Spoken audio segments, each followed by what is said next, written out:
Welcome back to The Inspired Entrepreneur with Heather Hope.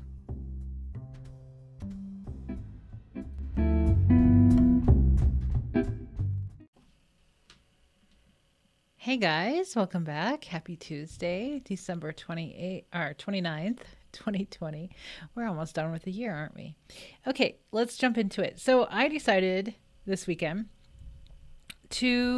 my goal is to keep this podcast at 10 minutes or less, because since it's daily, I don't want to take a lot of your time. I just don't. I don't want to, I don't want to, because it adds up.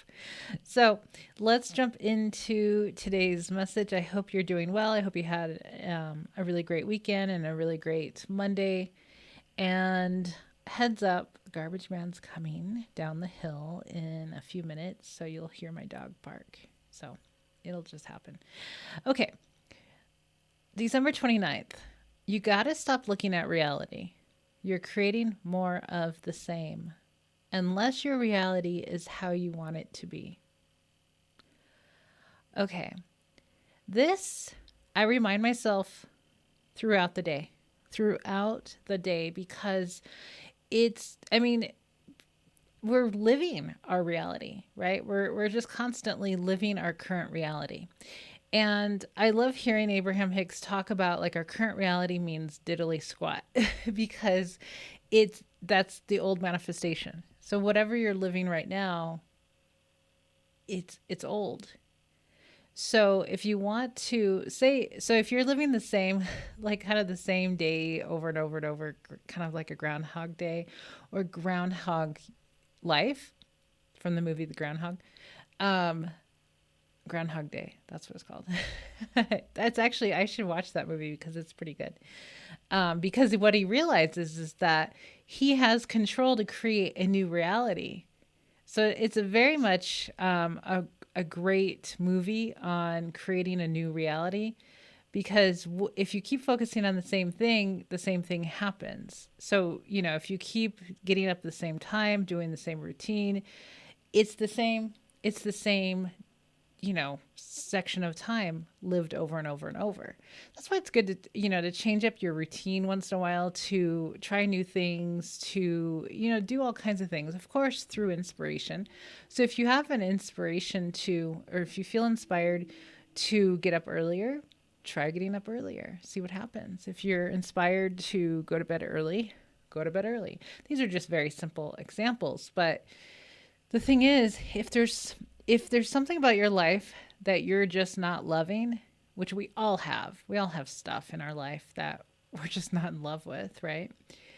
Especially this year, you got to stop putting your attention on it. So if it's a person, if it's a specific thing that's happening, you got to take your attention off of it. And I'm reminded all the time of things that I am putting my attention on, or the things that pop up and I'm like, oh no, I don't want any of that.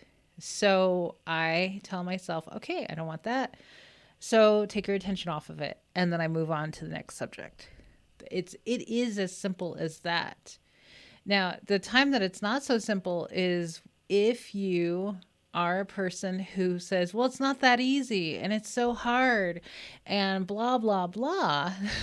All those excuses, right? That's just a story that, I'm not saying you, but that's a story that people continue to do. I see it quite often. To me, it's quite annoying, but because it's especially people who say that they're all into the law of attraction, yet they still do these behaviors. And it's like, you got to dig deeper, or maybe not dig so deep, maybe like actually understand the concept. The concept is super easy. The concept is whatever you put your attention on, whatever you say, whatever you are focusing on, you get more of that, no matter what it is. If you're watching crime shows, guess what is active in your vibration? Crime. Negative things, like, oh, I don't even know because I don't watch them anymore. But you gotta pay attention. Just because something is in a movie or on TV does not give you an exemption in that time period. Hollywood and movies and scripts and all of that were created by humans who don't understand that whatever you put your focus on, you get more of. It's a very simple concept that's true. So so when you get your emotions up and down through a movie, that's real. Like those emotions are real. And that focus is real. So pay attention to what you're paying attention to and slowly back away from it or run, either way. But you got to stop looking at reality. So, whatever is in your life that you don't like, that you're putting your focus on, your attention on, that you don't like, if it triggers you, you got to stay off the subject. You got to stay out of that. So I have several triggers. I do. Like I don't shop in town because because I don't watch certain shows. I don't like it's noon right now and I have not been on Facebook yet today. I have not. Like all my posts are scheduled. Everything on all my Facebook pages are scheduled. They're scheduled days or weeks ahead of time.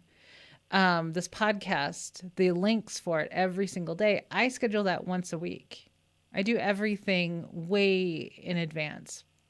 That means I don't have to be on every day. I don't have to check Facebook. So, because when I go on Facebook, it's my point of attraction, right? And if I'm not paying attention to how I'm feeling or my point of attraction in that moment, I'm going to attract things that I probably don't like. Because let's face it, we're not always in alignment. That's impossible. We cannot always be in an alignment because there's contrast. There's always contrast. We're emotional human beings, right? We're human. So we have this constant flow of some sort of emotion going on. We see something we don't like. Guess what? We have a certain feeling about it.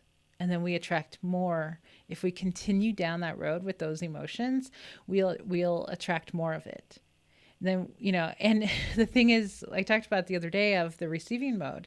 We're always in the receiving mode, but we're either receiving good things or not so great things. That's just how it works. And it depends on how we're feeling. Like what reception mode are you in? Good or bad? Are you in attracting things that you love or attracting things you just don't like at all? Are you attracting, mean people because you were just having a conversation about people on the road and the road rage and da da da da. So you came home and vented to your husband or your best friend or something, and you just had this whole conversation of everybody on the road being jerks, right? And then so you have this, so you have this impulse to check Facebook, and your feed is all these jerks and these Facebook groups that all the trolls came out and to play, and you just attracted this whole feed of negativity. And then you're like, God, my whole feed is negative and blah, blah, blah, blah, blah. We see this, right? We see people going off in Facebook posts saying, it's time to clean up and blah, blah, blah, because, and it's just, I sit here and I'm like, it's your point of attraction. It's your point of attraction that you're attracting your Facebook feed the way that it is. That's it. You have control over that by how you feel. So if you're in a bad mood and you have the impulse to check Facebook, don't. Don't, because you're always receiving impulses to do something. And I love this. I just heard this more clearly the other day from Abraham, of that we're always in the reception mode, in the receptive mode, but it's either good or negative, right? I don't really care for the word bad, and you'll always get impulses, but it depends on what reception mode you're in, whether or not that impulse is good or bad. If it's going to lead you to something you want or lead you to something you don't want. The law of attraction does not care. It's like, how are you feeling? Whatever you're vibrating is what will bring to you, what you're attracting to you. So it's very powerful. So if you're in a bad mood and you get the impulse to go do something, probably just chill out for a little bit before you go do that. Like, I remember several weeks ago, months ago, probably, I told my group that because we were talking about, the virus, and I said, make sure before you leave the house for anything, make sure you're feeling good. Make sure you're feeling good when you leave. Because, like, you see where I'm going with this? Because if you're in a bad mood and you go feel like, taking a drive, which driving is a great coping skill and it makes me feel good, but it only really kind of does when I get myself into a good place. And then I have the impulse to do more things that put me in a good place, right? So if I'm in a bad mood and I'm just like, you know what, I'm just going to go somewhere and, window shop or whatever, right? Or I feel like going to the store to get something and I'm still in that nasty mood, I may probably, possibly run into somebody who has the, like, I'm not kidding. So I told my group, so if you get the impulse to leave the house to do something, make sure you're in a good place before you do that. When you get that impulse, just keep yourself safe.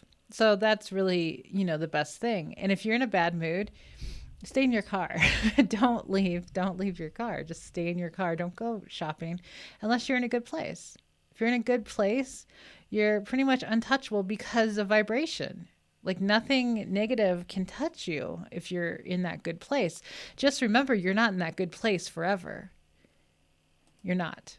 We're at 11 and a half minutes. Okay, guys. So if you're new here, my name's Heather Hope, and I talk about the law of attraction and business and love and life and all that good stuff.